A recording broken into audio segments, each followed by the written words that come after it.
하나님 보시기에 합당한 가정을 이루려면 하나님 보시기에 가장 합당한 가정. 참 하나님 이 땅에 주신 세 기관이 있다 그랬죠. 첫째는 가정이고 둘째는 국가, 물론 순서가 바뀔 수 있지만 셋째는 교회라고 그랬어요. 그래서 하나님이 이 세 기관을 굉장히 귀히 여기신다. 그런데 우리 가정은 믿는 사람의 가정이 될 수 있고 또 교회 자체야 믿음의 사람들이 모이는 공동체이고, 그러나 국가라는 것은 다양한 사람들이 모이는 집단이기 때문에 때로는 믿음이 다를 수 있고, 그럼에도 불구하고 하나님은 국가를 사랑하시고 국가를 통해서 또 교회가 세워지고 또 가정을 이룰 수 있도록 이렇게 인도하셨다. 로마서 13장을 보니까 위에 세우신 위정자들에게 순종하고 복종해 줘라. 사도 바울은 또 뭐라고 말씀합니까? 그래야 평안한 신앙생활을 할 수 있기 때문이다 라고 그들을 위해서도 기도할 것을 명하고 있죠. 자, 우리 어제에 이어서 오늘, 어제는 입다의 그 마지막 삶을 간단하게 세 마디로 표현했다라고 그랬어요. 사사가 된 지 6년, 길앗 입다 사람이 죽었고 그의 성읍에 장사되었다.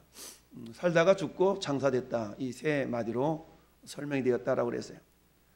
자, 기록이 이게 짧게 나타나 있는 사사들을 보통 소사사, 길게 나타난 기록된 사사들 대사사 이렇게 표현하죠. 그럼 소사사와 대사사는 이렇게 기록의 분량에 의해서 보통 기록하고는 있지만, 하나님은 굳이 오늘 뭐 입산이나 또는 엘론 이 사람들의 삶에 대한 내용이 거의 없죠. 거의 없이 그냥 사사가 되었고 몇 년 했고 그 다음에 죽었다, 이렇게만 기록되어져 있는데, 왜처럼 소사사들에 대한 기록이 길지 않고 짧게 있음에도 불구하고 굳이 이렇게 되었다. 10년 동안 이스라엘 다스렸고 죽었고 장사되었다 라고 세 마디로 표현하고 있을까? 그 이유는 첫 번째, 하나님은 이 사사들을 통해서 이렇게 역사하셨던 그 사실, 역사적인 사실임을 드러내기 위해서 그랬다라는 얘기죠. 그래서 그 뒤를 이어 보통 열왕기상이나 열왕기하나 역대기서를 보면, 자, 이스라엘의 왕들을 기록할 때 어떻게 기록합니까? 그의 아들 누구누구누구, 그의 아들 누구누구누구가 왕이 되었다, 그 아들 누구누구가 왕이 되었다. 이걸 통해서 아버지는 누구고 아들은 누구고, 특별히 뭐 증손, 현손 막 이런 말로 쭉 하면서 이런 계보를 이루면서 왕이 됐구나 라는 것을 독자들로 하여금 알 수 있고, 이것은 역사적인 사실이구나라는 것을 알 수 있도록 그렇게 장황하게 족보를 기록하고 있는 거죠. 그래서 창세기에도 많은 족보가 있고, 또 역대기 상 같은 경우는 1장부터 9장까지 계속 족보만 나타나 있죠. 그만큼 그 족보를 기록하는 것은 하나님의 역사하심이 사실적인 역사적인 사실에 근거하고 있다라는 것을 독자들로 하여금 보여주도록 하기 위함이다라는 얘기입니다. 그래서 비록 오늘 두 명의 사사를 바라보는데 이들은 한 일이 없어요. 고작 우리 입산 같은 경우는 자식이 60명이었으니까 얼마나 남들이 볼 때 부러워했겠어요. 그 당시에는 사사 시대는 일종의 부족국가잖아요. 부족국가. 그러니까 부족 중심으로 해서 자식이 많으면 존경받던 시대예요. 그러니까 어떻게 되든지 자식이 많아야만이 저 사람은 좀 그런 가문인가 봐 라고 인정받던 시대였기 때문에 어떻게 해서든지 자식을 많이 낳으려고 했던, 우리가 잘 아는 것처럼 기드온은 결국 70명, 71명이나 자식을 두었잖아요. 이런 것처럼 자식들이 많음으로 말미암아 자기 자신이 어떤 지역에 영향력을 끼치고 있는 그런 유지라는 것을 드러내는 그런 시대였다라고 볼 수가 있어요.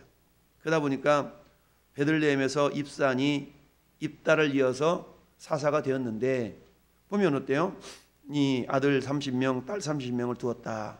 그런데 그가 딸들은 밖으로 시집보내고 아들들을 위해서는 밖에서 며느리들을 데려왔다라는 것으로 이 입산의 일생을 표현하고 있어요. 그리고는 그가 이스라엘의 사사가 된 지 7년이라. 그러니까 7년 동안 사사로 있었고 나머지 인생은 어때요? 전부 다 애 낳고 뭐 장가 보내고 시집 보내고 이러는 세월을 거의 다 보냈던 거죠. 여러분, 오늘날 우리는 자식 장가 잘 보냈다, 딸 시집 잘 보냈다 라는 표현을 하죠.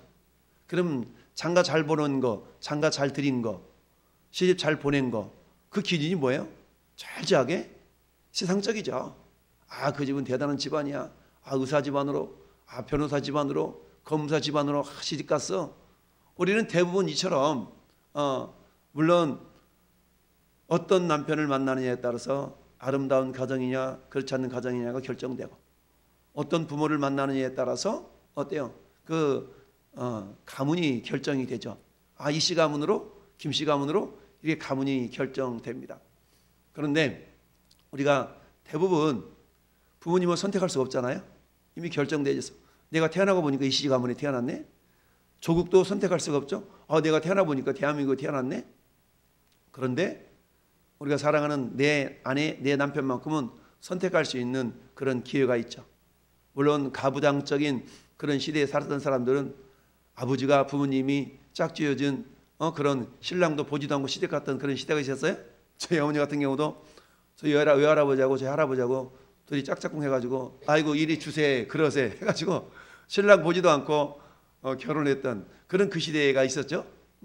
그렇지만 오늘날에는 내가 선택할 수 있는 그런 기회들이 있죠. 근데 아마 이 입산이나 이런 입다나 그다음에 엘론 이런 사람들이 살았던 이 사사시대도 결혼을 마음대로 못하죠. 그냥 부모님들이 짝지어준 대로 그냥 결혼하고 이런 시대였던 것은 분명합니다. 그런데 문제는 뭐가 문제냐? 오늘 성경은 이 입산의 가정생활에 대해서 자식이 많은 건 참 복되잖아요. 시편에서 그렇게 말씀하고 있어요. 시편 127편 5절에 자, 자식들이 그의 화살통에 가득한 자, 화살이 화살통에 가득한 자는 복이 있도다. 그들이 성문에서 그들의 원수와 담판할 때에 수치를 당하지 아니하리로다. 화살통에 화살이 가득한 자는 복되되, 이게 화살은 뭐예요? 자식들을 상징하거든요. 화살통은 그의 가정을 상징하고, 그러니까 그의 가정에 자식이 많으면 복되다는 거예요. 왜 그러냐? 보통 한 마을은 공동체가 이름에 있어서 그 성문에서 어떤 심판이나 어떤 회의나 이런 것들이 이루어졌거든요. 오늘날에 동네마다 다 마을 회관들이 있어서 회관에 모여서 이런 일을 하지만, 이 당시에는 주로 마을 앞 어귀가 큰 광장이 있었고 여기서 대부분의 이제 그 공동체적인 일들이 이루어지게 됩니다. 그러다 보니까 저 집안에는 자식이 60명이래. 그러다 보니까 사람들이 그 가장을 어떻게 함부로 보지 못하는 이런 어떤 모습들이었던 거죠. 더군다나 딸 30에 아들 30 있으니까 60명이 쫙 아버지가 나가서 뭔가를 회의하려고 하면 뒤에서 쫙 받치고 가면 주변 사람들이 와 이럴지 않았겠어요? 30명씩은 있으니까. 그래서 시편 127편의 말씀처럼 그들의 원수와 담판할 때에 수치를 당하지 아니하리라. 수치를 당하지 않는다는 거죠. 수치를 안 당한다. 너무 많으니까 뒤에서 탁 지켜주니까 자 그랬다는 얘기인데, 그런데 입산에 대한 이야기는 그거밖에 없어요. 그리고 7년 동안 사사하다가 죽었대. 이것이 다예요. 이처럼 소사사들을 굳이 기록한 까닭은 첫 번째는 뭐라고요? 역사적인 사실이다. 역사적인 사실임을 증거하시기 위해서 굳이 몇 줄이라도 이렇게 기록해서 사사들이 있었다. 두 번째는 왜 이처럼 소사사들 몇 줄 되지 않는 뒤에 있는 엘론 같은 경우는 두 줄로 그 기록을 마무리하고 있는 까닭은, 두 번째는 하나님이 대부분 이제 대사사들이 일어났던 시대는 어때요? 외적으로부터 침략을 당하고 그들의 고통이 굉장히 극심했던 시대잖아요. 그러니까 그 적들을 물리치는 과정 속에서 하나님 어떻게 역사하셨고 이 사사가 어떻게 활동했는가를 세부적으로 기록해야 될 필요가 있었던 거고, 소사사들이 등장했을 시대에는 그래도 어느 정도 평온함의 시대가 있었던 겁니다. 그러면 이걸 통해 우리가 알 수 있는 건 뭐냐? 하나님은 평온할 때나 고통과 환난 가운데 있을 때나 여전히 하나님은 이스라엘을 향하여 관심을 가지고 계셨고 그리고 간섭하셨다라는 것을 알 수가 있습니다. 자, 평온할 때도 하나님은 사사를 세우셔서 결국 이스라엘을 다스리셨다라는 얘기입니다. 그런데 평온할 때 세움받았던 사사들의 활동이 어떤 내용인가를 주로 알 수는 없지만, 그래도 6년 동안 7년 동안 사사를 했다는 얘기는 그들을 중심으로 해서 그래도 어떤 하나님의 어떤 말씀이 전파되어지고 이런 일들을 할 수 있지 않았을까라고 우리가 미루어 짐작해 볼 수가 있습니다. 그 가운데 오늘 입산의 삶을 통하여서 아름다운 가정을 세우려면, 복된 가정, 하나님 기뻐하시는 가정을 세우려면이라는 제목으로 우리가 묵상을 할 때에, 자, 그러잖아요. 예전에 제가 저 익산에서 신앙생활을 할 때 어느 장로님이 아들은 그나마 목사님 딸내미하고 결혼을 시켜가지고 그나마 결혼을 잘했다라고 이제 소위 말할 수가 있는데, 근데 딸내미를 결혼시켰는데 딸내미는 소위 말해서 다른 종교의 고위직에 있는 그런 아들하고 결혼을 시킨 거야. 장로가 한마디 하면 뭐 다른 종교의 어떤 고위직에 있는 아들하고 결혼을 시켰으니까 주변에서 얼마나 뭐라고 했겠어요. 근데 아무튼 자식들이 연애를 그렇게 했든지 어쨌든 그렇게 결혼을 했네. 그러니까 그 모습이 썩 아름다워 보이진 않았어요. 그렇지만 자기들이 생각할 때는 시집 잘 보냈어. 그 집이 얼마나 빵빵한 집안이고 세상 말로 이러면서 아마 그랬을 것 같아. 근데 그때 하나님 관점에 온다 그러면은, 야, 너는 장로가 돼가지고 신실한 미립의 가정으로 같이 가정을 꾸리는 것이 좋지. 그래, 세상적으로 좀 유명세 있고 좀 그런 집안으로 시집을 보냈냐, 네 자식을. 아마 이렇게 하지 않았을까라는 생각을 해보게 되는데요. 입산도 역시 마찬가지예요. 입산도 그 나라의 그 시대에 그 나라의 지도자였음에도 불구하고 입산이 딸들을 밖으로 시집 보냈다는 얘기는 뭐예요? 밖으로라는 말은 이방인이라는 뜻이거든요. 그러니까 믿는 가정에 태어난 딸들을 하나같이 전부 다 밖으로 그야말로 이방인들과 결혼을 시켰다. 이거는 철저하게 어떤 정치적인 그런 또 계획이 서 있을 수도 있죠. 이래보다 내가 정치적으로 이렇게 결혼을 시키면 그들 때문에 내 세력이 좀 더 강해지고 나를 함부로 어떻게 못하겠지라는 그런 정치적인 정략적인 그런 결혼을 시켰다라고 볼 수가 있어요. 자, 그런데 결국 어때요? 그런 것들로 인해서 나라가 부강해지고 강건해지는 것이 아니라 철저하게 하나님의 도우심과 하나님의 지키심이 있어야만이 그렇게 되어지는 것인데, 그렇지 않았다. 거꾸로 아들들도 역시 마찬가지죠. 아들들은 어땠어요? 밖에서 여자 30명을 데려왔더라. 이건 이방인을 아내로 맞아들이게 되었다는 얘기입니다. 우리가 잘 아는 것처럼 북쪽 이스라엘에 마누라 잘못 들여가지고 망한 가문이 아합 가문 아니겠어요? 그야말로 두로와 시돈 땅에 있는 이세벨, 철저하게 그야말로 바알신과 아세라신을 섬기는 우상 숭배의 나라에 그 공주를 데려와서 마누라 삼았으니까 이스라엘이 어떻게 되겠어요? 결국에는 우상의 소굴로 전락하고 말았던 거 아니겠어요? 그러니까 지금 입산이 사사가 되어서 7년 동안 살았어요. 입산한 이름의 뜻이 찬란하다. 근데 뭐가 찬란했겠어요? 그저 가정이 그냥 자식 많고 이런 모습으로는 찬란했지 하나님의 영광을 위하여서 쓰임받는 쪽으로 찬란했던 건 아닌 것 같아요. 그렇게 해서 그렇게 30명, 60명을 전부 다 이방인들과 결혼시킨 이 모습이 결국 복스러운 것은 아니었다라는 얘기죠. 뿐만 아니라 입산이 죽은 후에 베들레헴이 장사되었다. 그 뒤를요 스불론 사람 엘론이 이스라엘의 사사가 되어 10년 동안 이스라엘 다스렸더라. 이 엘론도 역시 뭐 한 일이 없어요. 한 일이 없이 그냥 사사였어. 그리고 어때? 그 죽었고 장사되었대 라는 얘기죠. 죽고 장사되었다. 우리 일생이 이렇게 간략하게 하나님 앞에 기록되어진 인생이 되어서는 안 되겠다. 어제도 말씀드렸던 것처럼 우리 인생에 적어도 저 하나님 나라에는 2권의 책이 있다고 그랬어요.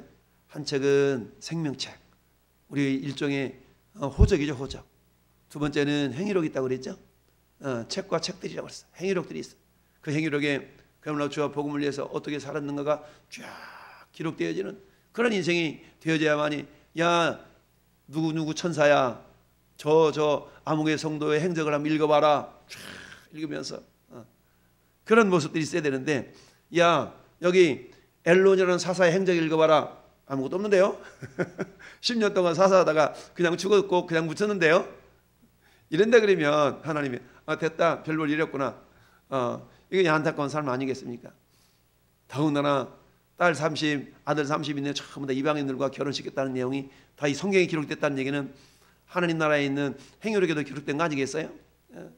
그러니 하나님 모습을 보면서 나중에 입산을 불러가지고, 야 이놈아, 내가 너를 그래 사사로 세웠더구만. 너에게 하나님이 은혜를 주셔서 다복한 가정을 이루도록 그렇게 자식을 주었건만 네 자식을 전부 다 네 생각대로 이방인들에게 시집장가를 보내면 어떡하냐. 아마 이러는 책망이 소리가 있지 않을까 그런 생각을 해봅니다. 오늘 본문을 통해 우리들의 가정은 어떤가? 우리들 가정은 요즘은 이 시대야 부모님들의 뜻에 따라서 대부분 결정되어졌던 그런 결혼이었겠지만 오늘날에는 우리 부모님 뜻이 그렇게 크게 반영되지 않는 경우가 대부분 아닙니까? 자기들끼리 콩깍지 끼워가지고 쓰여가지고 죽자 사자 나는 이 사람 아니면 안 돼. 그러면 자식 이기는 부모 없다고 그래 네 맘대로 해라. 이런 모습들이 대부분이 아닙니까? 그런데 자식들이 데리고 온 며느리감이나 또는 딸내미들이 그야말로 사랑하고 있는 사위감들이 하나같이 믿음은 없어. 믿음은 없는데 사회적으로 빵빵해. 그러면 어때요? 부모된 입장에서 그래 저 집안에 들어가면 내 딸내미가 고생 좀 덜 하겠지. 부요하니까. 이런 생각으로 막상 시집을 보냈더니 시집 가자마자 고생 생고생 겉모습만 보고 갔더니 왜? 신앙이 달라. 영적인 것이 다르기 때문에 부딪힐 수밖에 없거든요. 결혼 전에는 결혼하면 그래 당신 신앙은 각자의 자유니까 가거들라 신앙생활 잘 할 수 있도록 내가 배려할게 이렇게 말을 하고 갔는데 그건 말뿐이지. 막상 결혼해 보니까 오늘은 시댁에 어디 가서 해야 되기 때문에 주일을 못 가. 다음 주에는 또 뭐 어떤 무슨 행사가 있어서 못 가. 신앙생활 자유롭게 해주겠다고 약속했는데 막상 결혼해놓고 보니까 말이 바뀌는 경우가 얼마나 많은지 몰라요. 그러다 보면 어때요? 한두 번 부딪히다 보니까 이제 어때요? 포기를 하죠. 포기를 하고 그래 우리 시아버지 돌아가시기까지 우리 시어머니 돌아가시기까지는 내가 내 마음으로만 하나님 믿으리라. 이러다가 나중에 어때요? 그 믿음 다 까먹고 오늘날 전도하다 보면 만나는 사람 가운데 대부분이 어때요? 예전에 교회를 한두 번 안 다녀본 사람이 없어. 심지어는 내가 그래 교회 성가대원까지 했대. 말씀드리자면 어떤 사람은 구역장까지 했고 어떤 사람은 예배당 건축하는데 기와장 날랐던 사람이래. 근데 지금 무당하고 있어. 이런 사람도 있다니까. 그때 그 믿음이 진짜였을까? 아니란 얘기죠. 그런 것처럼 하나님 보시기에 아름다운 가정, 하나님 보시기에 기뻐하시는 가정을 꾸린다는 건 가장 기본이 뭐예요? 신앙이 같아야 됩니다. 할렐루야. 믿음이 같아야 돼. 믿음이 같지 않고 외적인 모습만 번지르한 그런 가문에 시집장가 갔다가 곤란을 겪는 거 굉장히 많잖아요. 요즘 우리나라도 서거가 돼가지고 어때요? 맘만 안 맞으면 저 시집 갔다가 신혼여행 갔다가 돌아오는 게 도장 찍는 가정도 얼마나 많습니까? 그런 시대가 오늘날 되어져 버리고 말았다라는 얘기입니다. 10년 동안 사사했대. 7년 동안 사사했대. 내용이 없어. 물론 하나님이 평온함을 주셨기 때문에 특별히 사사들이 할 일이 없었을지도 몰라요. 그럼에도 불구하고 성경은 우리에게 입산의 가정을 봐라. 이렇게 이방인들에게 60명의 자식들 다 시집장가 보내지 않았냐? 니네들은 그러지 말아라. 반면 교사 삼아서 우리들의 가정을 어때요? 진실한 믿음의 가정을 이룰 수 있도록 그야말로 우리가 눈물 뿌려 기도하고 뭐요? 시편 127편에 눈물을 흘리며 씨를 뿌리나가는 자는 그야말로 기쁨으로 그 단을 가지고 돌아오리로다 라고 말씀하고 있지 않습니까? 눈물 뿌려 기도할 때 반드시 우리의 기도는 땅에 떨어지지 않냐고 응답이 되는 줄 믿습니다. 믿음의 가정, 믿음의 가문을 이룬다는 것이 얼마나 복되고 귀한 것인가는 나중에 주님 앞에 서봐야 알아요. 지금 당장에야 경제적으로 좀 위기가 있고 그러겠지만 그러나 여러분 우리의 영혼을 팔아먹는 만큼 우리의 믿음이 사라지는 것만큼 안타깝고 애석한 일이 없어요. 그렇기 때문에 철저하게 우리 자녀들만큼은 믿음의 가문과 믿음의 사람과 결혼할 수 있는 그런 어떤 가정을 이룰 수 있는 그런 모습들이 될 수 있도록 우리가 철저하게 기도하고 권면하고 그렇게 해서 자식들이 그래도 부모님의 뜻에 따라 정말 믿음의 배우자를 위해서 기도하고 본인들도 기도하고 부모님도 기도하고 이렇게 한다 그러면 하나님 어떻게 그런 배우자를 만나지 않도록 하시겠어요? 오늘 아름다운 복된 가정 그렇다면 이왕 믿지 않는 자들과 가정을 꾸렸다면 어떻게 돼요? 철저하게 믿음으로 하나가 될 수 있도록 또 그것도 위해서 기도하고 눈물 뿌려 씨를 뿌려 이래야 되지 않겠습니까? 오늘 하루 우리 자식들을 위해서 아니 이미 꾸리고 있는 우리 가정들을 위해서 이미 가정을 꾸리고 있다면 가정을 꾸리고 있는 우리 자녀들을 위해서 오늘도 눈물 뿌려 기도함으로 하나님 보시기에 아름다운 복된 가정으로 변화되는 놀라운 은혜가 있기를 예수님의 이름으로 축원합니다. 아멘.